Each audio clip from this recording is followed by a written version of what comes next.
أستاذنا الجليل، نشكر حضرتكم على كلمات رائعة من جديد. وقبل أن نوجه الدعوة إلى الضيف المبجل، نلتمس بكل أدب واحترام من أمين العام للمعهد الشيخ حماد الكريمي حفظه الله تعالى أن يتشرف بالحضور على المنصة لإلقاء كلمة التشكر.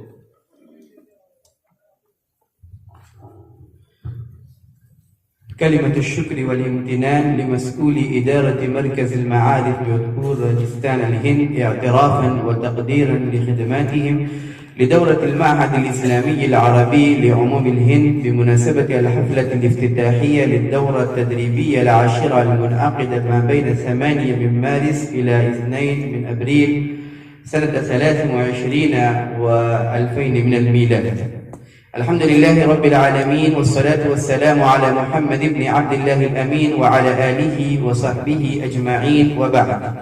فإن المعهد الإسلامي العربي لعموم الهند قد أعطى منذ أول يومه اللغة العربية حقها من العناية والاهتمام ونصيبها من الشيوع والانتشار. وهذا المعهد يقيم الدورة التدريبية لشهر واحد من حين لآخر في المناطق المختلفة.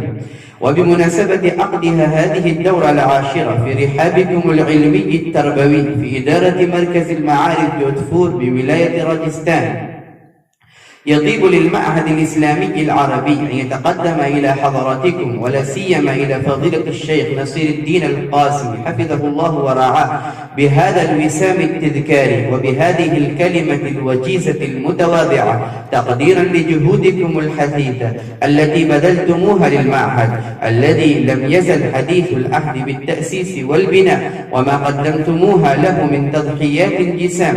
فشكرا لكم أيها الشيوخ الأجلاء المحترمون المولعون بحب اللغة العربية على مواصلة إتاحتكم أجزل مواهبكم لهذا المعهد وبذل النصح له، وقد أصبح الناصحون على قلة.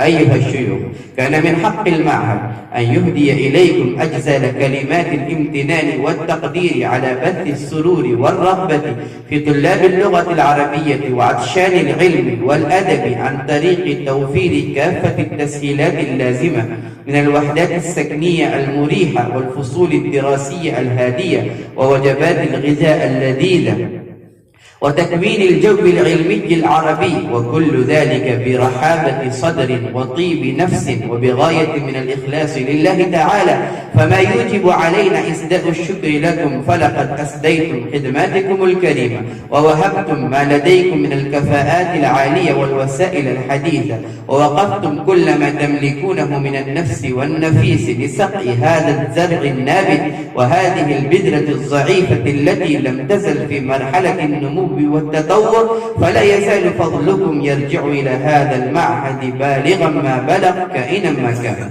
ولا يملك المعهد لجهودكم وتضحياتكم التي قدمتموها إليه، لا سيما ما لعبتم من دور رائد كبير وما قمتم به من سعي مشكور منذ أشهر في إنجاح هذه الدورة التدريبية العاشرة لتعليم اللغة العربية وآدابها. فكل ذلك نراها بعين الامتنان والإجلال والتقدير، إلا هذه الكلمة المتواضعة للتقدير والتهنئة التي يتقدم بها إليكم المعهد الإسلامي العربي والمسؤولون عنه وفاء لحقكم وتقديرا لفضلكم واعترافا لدوركم وتذكارا لجهودكم المخلصة. فجزاكم الله خير الجزاء ووفقكم لخدمة العلم والدين واللغة العربية الحبيبة أينما حللتم وترحلتم، وما توفيقي إلا بالله. والسلام عليكم ورحمة الله وبركاته.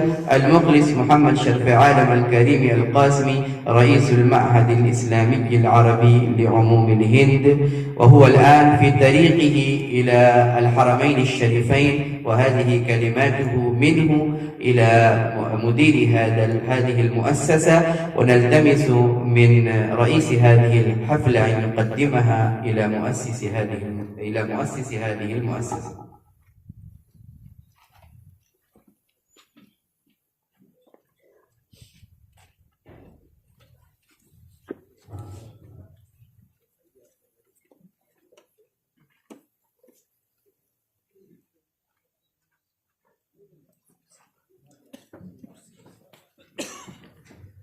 بارك الله فيكم جميعا أيها السادة.